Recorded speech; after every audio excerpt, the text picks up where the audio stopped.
Good morning. Are you Leonard Gillery?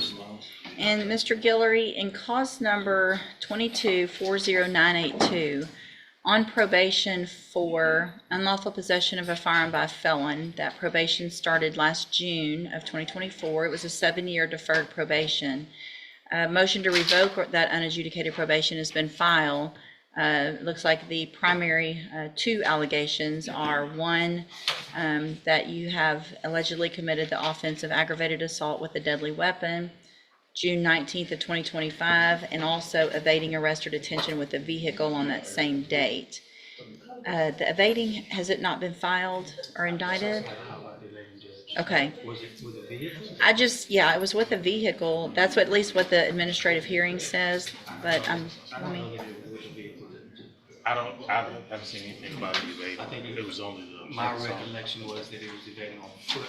I'm happy to explore it and check. that's okay. Let me look at this as well. And so I'm going to take judicial notice of the court's file in each case. The new alleged offense of aggravated assault has been indicted in cause number 25 DCCR 0902. There's a $200,000 bond set in that case, and there's no bond in the motion to adjudicate. Mr. Lewis has filed motions in each of those cases asking, one, that I set a bond in the motion and that I reduce that bond. And the new allegation, I'm printing out real quick the PC. I'm going to take judicial notice of that. Give me just a second to review it as well. Mr. Coleman has filed a response reply to those motions to reduce, and I have reviewed that as well. Give me just a second.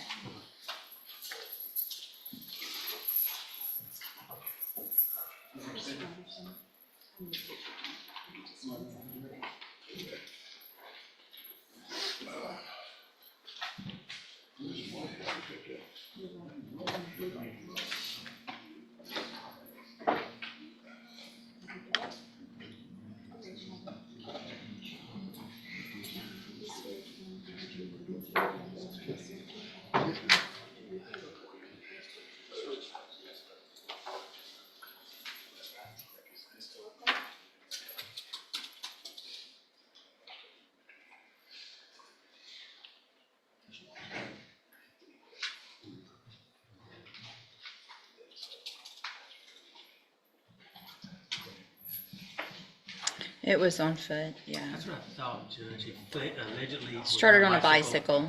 Yeah, I don't know where they get the vehicle from. Yeah, they wrote it wrong on the PC even. That's where it came from. All right, Mr. Lewis, do you wish to call your client? Oh, ma'am, Judge, this is argument. Okay, go ahead. Judge, as far as with these motions, the motion to set bond, motion to adjudicate, of course, majority of this does deal with this new allegation. As far as the other conditions of probation Mr. Gillery had, it seems that he was doing well with that. He technically was not working at the time of the offense. He had basically a reduced workload. It was a layoff, but they have been called back to come back to work. He's trying to be able to bond out so he can get back to work, possibly even hire his own attorney, or at least be able to take care of his bills and things like that while we go through this process of taking care of this case. So he definitely would like that opportunity, at least by having a bond set on with the MTRP. As far as the new case with the ag assault, understandably, it is would be considered a serious offense. We are asking for a reduction there, maybe in incorporating some bond conditions that may secure any of the court's concerns with any public or private safety for the complainant witness or the general public while we were dealing with this, which could include, of course, GPS monitoring with a curfew would allow him to be able to go work and be back home to at least be able to take care of these things. With his job, he would be able to afford the monitoring and GPS monitor. He does have some support, family support. His wife is here today and has been here each time before she would come to court. And so that's what we ask for, Judge. Just, if we can get a bond that is a little more reasonable than $200,000, a bond that high. A lot of bonds from the courts a lot of them won't even touch that amount. So what is the status of the burglary of a vehicle in Hardin County from June 8th of this year? That's an allegation in the motion as well. As far as I know, it hasn't been accepted or been going to court on that. My understanding. So the main issues that we were dealing with, of course, is what was here. Well, that's obviously that one is also important to me because that would be another felony allegation while he's on this probation. Let me see if the administrative hearing has any information on that. Yeah.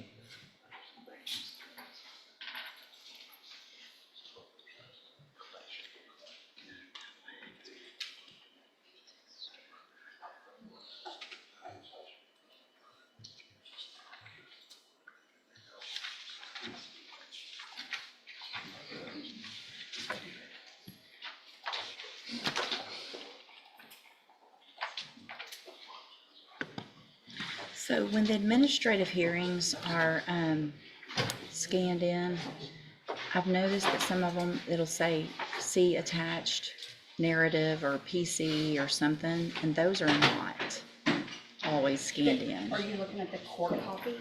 It'll say court copy. Okay, so the court copy should Court have copy, it. 'cause, it's not public. Gotcha. I'm sorry. No, that's perfect. That's what I needed. Give me a second. I'm gonna print this out because this is.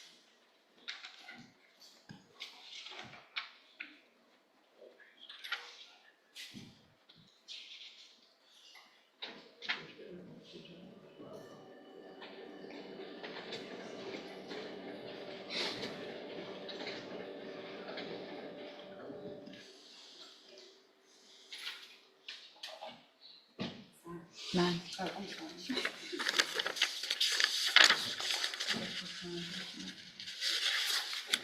So, for the record, I'm taking judicial notice again of all of the court's file attached to the administrative hearing, which was dated June 16th, 2025, which is previous to a second one that was filed with regard to the new aggravated assault case. This one includes violation that he allegedly committed the offense of burglary of vehicle in Hardin County and failed to report his arrest to his probation officer, and then GED, community service, and some things like that. Attached to it is the narrative from the Hardin County officer. Let me read that, and I'll give you both an opportunity if you would like.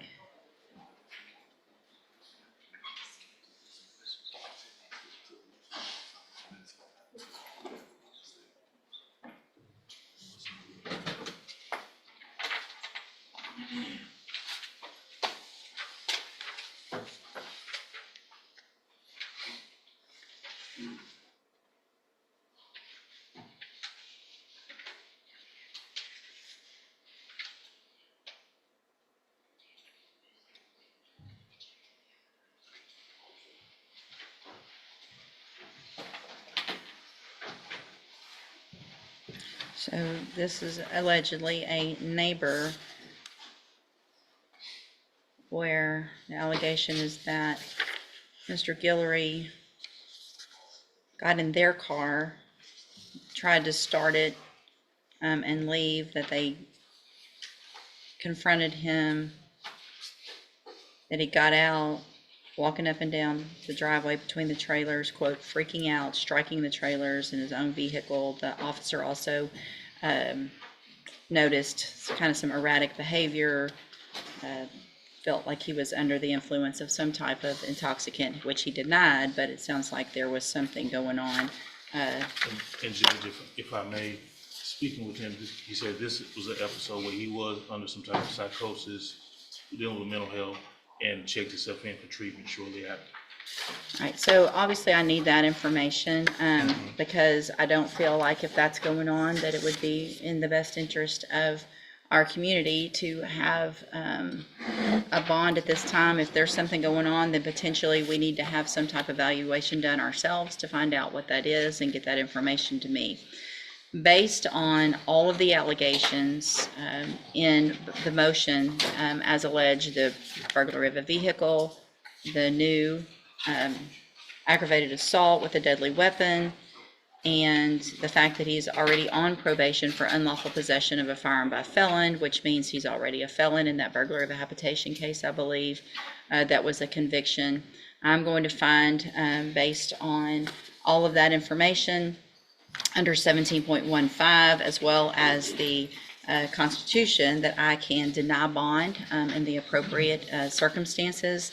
And at this time, in cause number 22-40982, I am going to deny setting a bond in that case. And I'm going to deny the request to reduce the bond in cause number 25 DCCR 0902. And if you will get any information gathered together with regard to any mental issues, obviously that could go into play once we get to whatever point we do on what I'm going to do with the probation in the new case, and potentially for Mr. Coleman as well. If you feel like there's an issue with competency, let me know. It doesn't sound like that's the issue, but if so, just let me know, and we'll get a someone out there to see him as quickly as possible. No problem. All right, you can go back with the bailiff. And so Mr. Hancock is charged in 25 DCCR 0737 with evading arrest or detention with previous convictions. Cause number 25 DCCR 0738 with continuous violence against the family. And then there's a third case. Those both have offense dates of April, well, the first one is April 22nd of 2025. The second one is April 26th of 2025. And then in cause number 25 DCCR 1233, there's a new evading arrest or detention with previous convictions from August 5th of 2025 that has now been indicted. And Ms. Holmes has filed motions in the first two cases asking that I reduce Mr. Hancock's bonds, which are currently set at $100,000. It looks like there was a court date on July 22nd of 2025 that Mr. Hancock missed, and so that was when those bonds were increased. On July 22nd? Mm-hmm. Okay. And then, so he missed court on that date.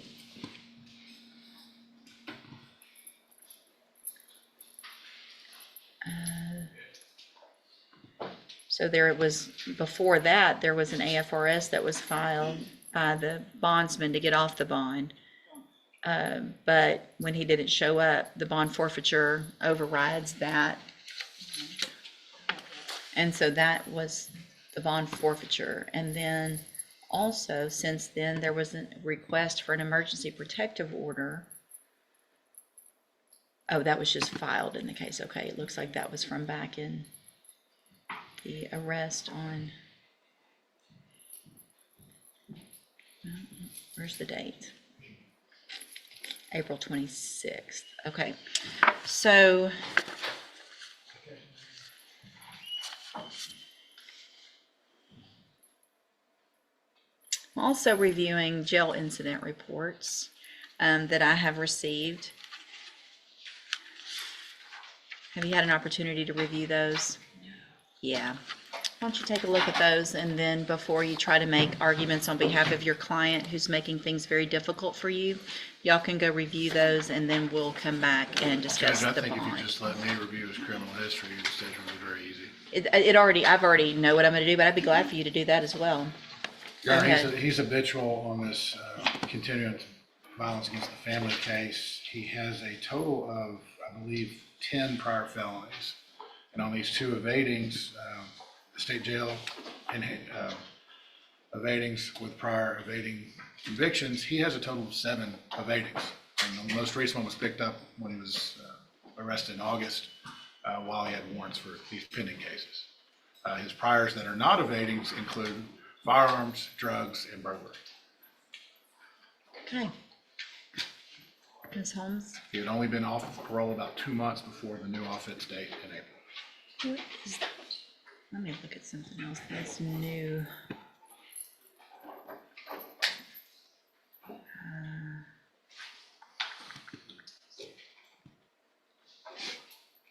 I want to see what the bond is set at on the new case, 25 DCCR 1233. Because honestly, based on everything I'm seeing, I'm not sure the bonds are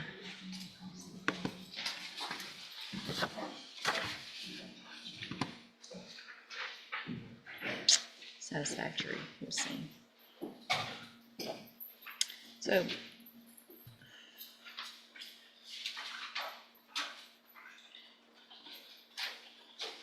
Ms. Holmes, any, So, Your Honor, I was provided some documentation. Apparently, Mr. Hancock did go to the hospital in July, which I believe at the time he did provide that documentation to the bondsman. I'm not sure if he was aware that an AFRS had been filed at that point. He is aware that he needs to behave in the jail. really, you're aware of that? How old are you? I'm 36. You're 36 years old, so you needed to come here today and have her tell you you need to behave in jail? No, ma'am. This is ridiculous. These people are just going to work and trying to do their job. That's all. Yes, ma'am. You know, I mean, that's what the rest of us do. We go to work, we do our job, we go home, we live our lives, and we don't have punks like you acting like this and treating us this way when we're at our job. The way you have spoken to the officers, the female, they disrespect you first. Do you think you earned their respect? You're in jail. You follow the rules. Their job's just to do their job. If it's time, you don't get to make decisions in jail. You don't get to decide when you turn the lights on and off. You don't get to decide when you go to bed or when you eat. It's not your decision anymore. That's what happens when you continue to violate the law. You've lost your right to make those decisions. So it's their decision to try to keep everybody in order out in the jail the best they can. And the way you have spoken to them and threatened them is actually a violation of the law, and you could end up with more cases for threatening a correctional officer. So just keep going, keep stacking it up. I'm sure a jury later will love to hear all of that. They'll love to hear it. You're looking at 25 to life on one of your cases. Keep it up. Let's see what happens. Because a jury will see all of this. And if you think I'm going to take some great deal that they're going to negotiate, or you think Mr. Nichols is going to give you some great deal, it's not happening. So you're old enough to know better. I'm going to deny the motions for a bond reduction in cause numbers 25 DCCR 0737 and 0738 based on several factors: your criminal history, the fact that you did miss court, the fact that your bondsman had already filed an AFRS, your jail incident reports. I am also going to find in cause number 25 DCCR 1233 that your bond is insufficient. And in that case, I'm going to raise your bond to $100,000. A condition of all of these bonds, if you make them, will be that you will be required to wear a GPS monitoring device, and you will be on house arrest. So if you make these 3 bonds, you will be on house arrest. You're not allowed to leave your house unless you have my permission. And you will be also ordered, and it should already be in a bond condition in cause number 25 DCCR 0738 to have absolutely no contact, no communication at all with the complaining witness. Do you have that name handy? I do, Your Honor. Janaisha Butler. Janaisha Butler? Jamaisha. Jamayssha. So you cannot have any contact whatsoever with that person. Do you understand? That also includes when you're in jail. So there's no sending messages through that email system or anything like that to her through anybody else. That'll be a violation of your bond, and your bonds will end up raised even more. You understand? All right, I'll reset it for for an announcement. We'll deal with all of the cases at that time. Thank you, Your Honor. Thank you. Good morning, you're Nathan Lamel, Senior. And Mr. Lamel was previously in court and entered a plea of true to count 1 in a motion to revoke deferred probation on probation for evading arrest or detention with the use of a vehicle. And that was from February 17th of 2025. Count one that he pled to was the count where he was arrested for a burglary of habitation. It was not necessarily that he had committed it, but that he had been arrested for it. And Judge, And, go just, ahead. so you're aware, the motion reads kind of funny that you pointed out to us last time. So I could technically abandon 1 and 2. I just kept them there for your review, have corrected them in 7 and 8, I believe. Okay, so That's there why was a it's first amended. yes, ma'am. So we need to go through that first amended. Correct. And then Ms. Branch will be here to testify in place of Ms. Jefferson if those please don't change. Okay, hold on a second. Let me pull this up correctly. So let's go through that motion. Mr. Lamel, best you can, raise your right hand, please. Do you swear or affirm the testimony you're going to give in this hearing will be the truth, the whole truth, and nothing but the truth? Yes, ma'am. Thank you, sir. You can put your hand down. And will he waive the formal reading of the first amended motion to revoke unadjudicated probation? So wait.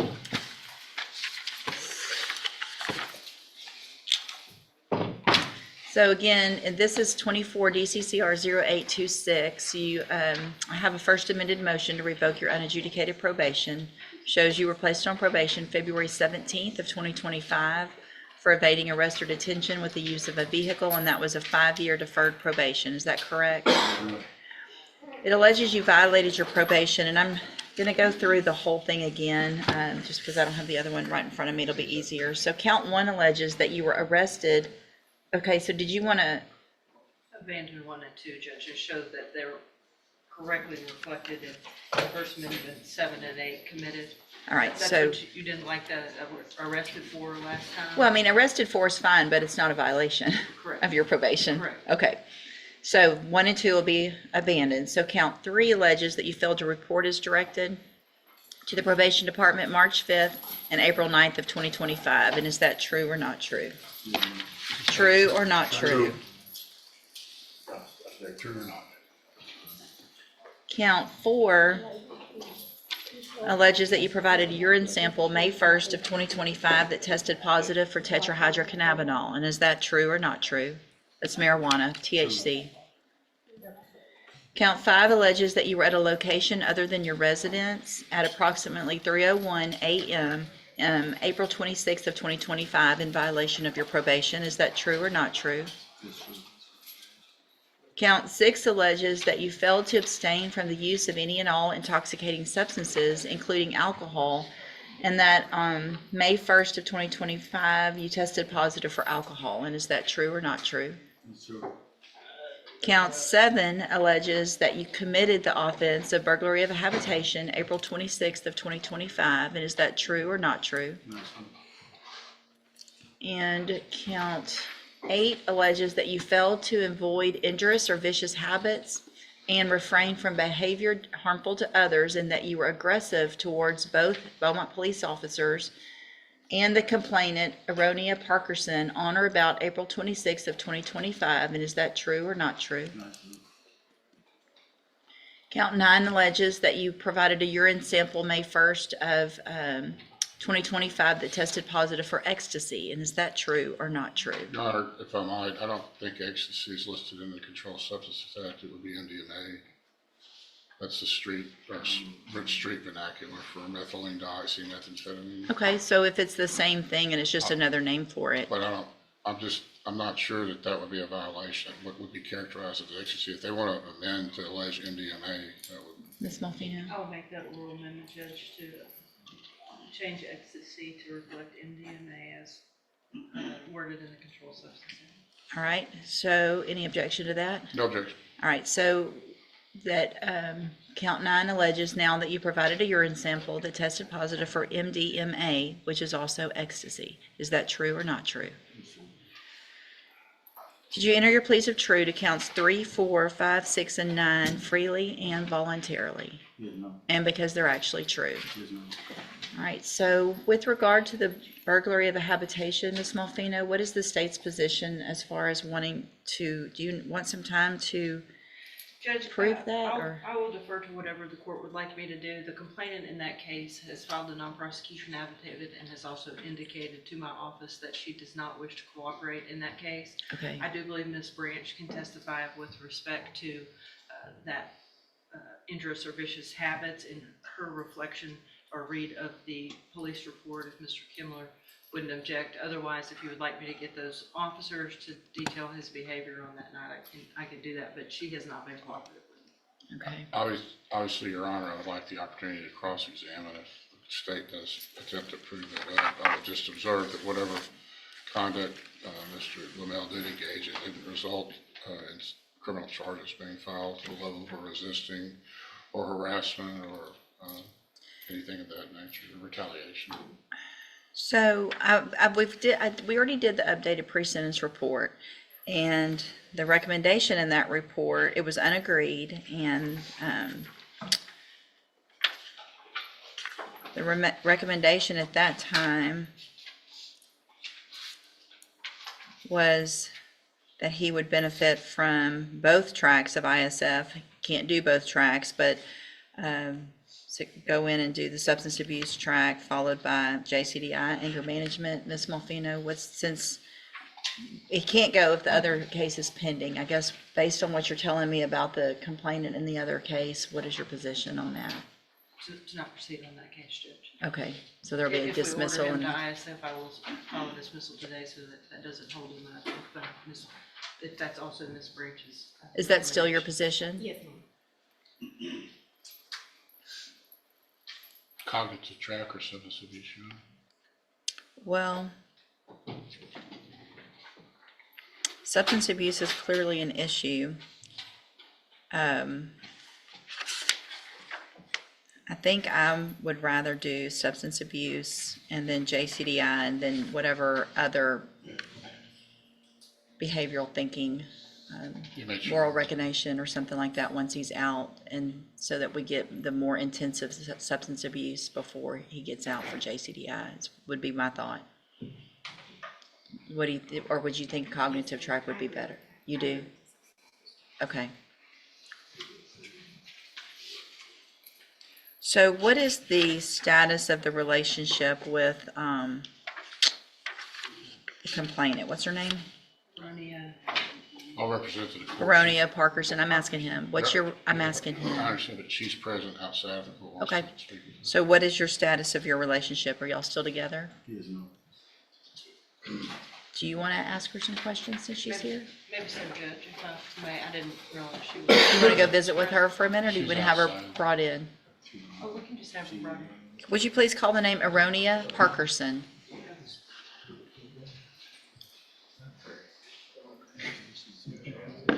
So, drug substance abuse. Contract information. If you'll scoot over just a little bit towards your attorney.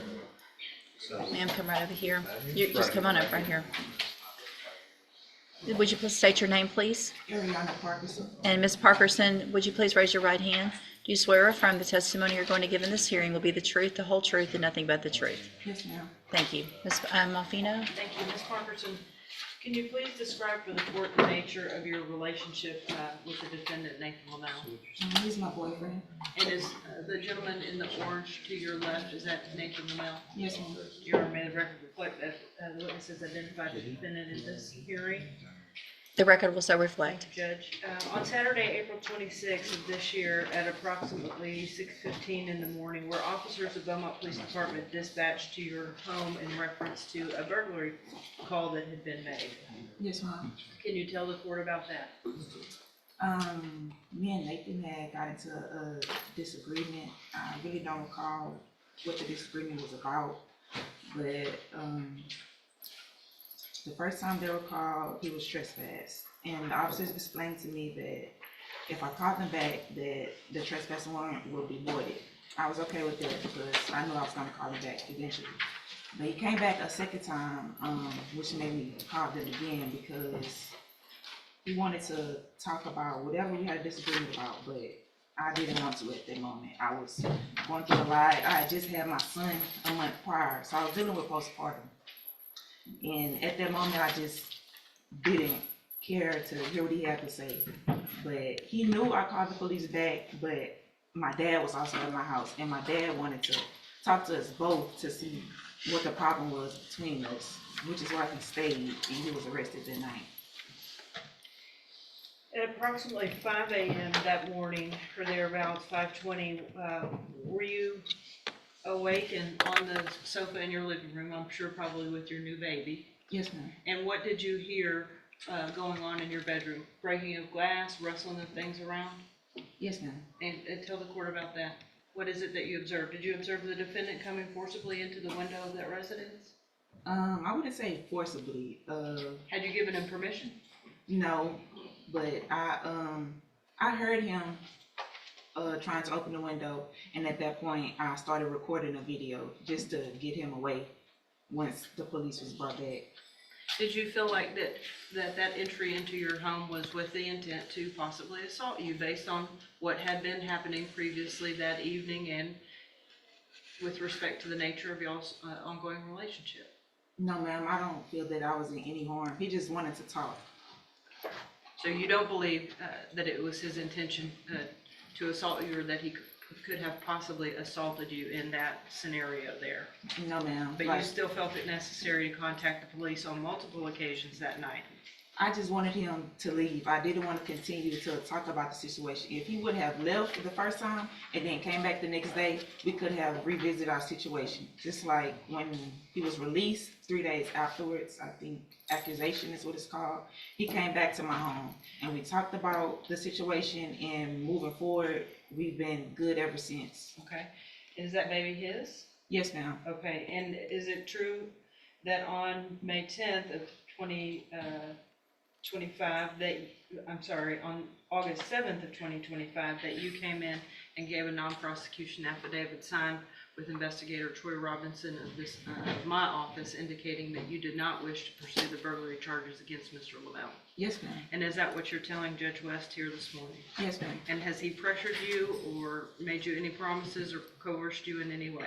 No, ma'am. I did this of my own free will. And do you understand that if those charges are dismissed, they're not going to be refiled? Yes, ma'am. And that you are taking your safety with Mr. Lamel into your own hands? Yes, ma'am. And are you asking the court to follow any agreement that she decides to make with respect to sending him to some substance abuse treatment, so that hopefully when he gets out, your relationship can be more productive Yes, ma'am. and he can help you raise those babies? Yes, ma'am. Thank you. No questions. Thank you, ma'am. You can go have a seat. Okay. Not a good way to handle that situation, was it? No, When you hear it out loud, how does that make you feel when you hear out loud what you did that night? real disappointed. Not good for your baby, not good role model, not good for the relationship, and not good to keep you out of jail or prison, right? Right.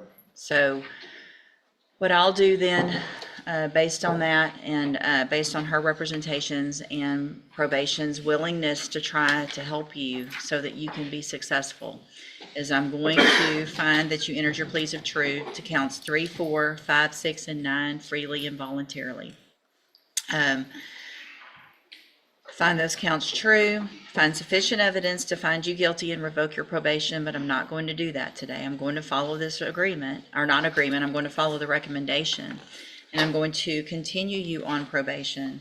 I am going to extend your probation for 1 year. I'm going to order that you enter and successfully complete the substance abuse track of the ISF program. And then when you're released, your aftercare will be through the JCDI program. You will also be required to follow any other new recommendations or classes with regard to making better decisions, cognitive thinking, things like that. This is all meant to help you be successful. I want to make sure you understand, though, that if you come back here again on another motion to revoke, you're probably not going to get the same. I'm sorry? I'm sorry. I Yeah, no, you're not going to get all of this again. Does that make sense? You're likely going to be going to prison, and you could go to prison for up to 10 years. You could do that today. I could send you to prison for 10 years just for the violations you've already had that you agreed to, the testing positive and all that. I don't need a new case. I don't need any of that. I can send you to prison today. I don't want to do that. I want you guys to work things out, but you've got to make things where that works in a very productive and nonviolent and non-confrontational, sober way. Okay? So Probation will let you know what all, again, that you need to do, but you'll go from here to ISF. Once you get out, you'll be in JCDI. No violations, okay? All right, good luck to you, sir.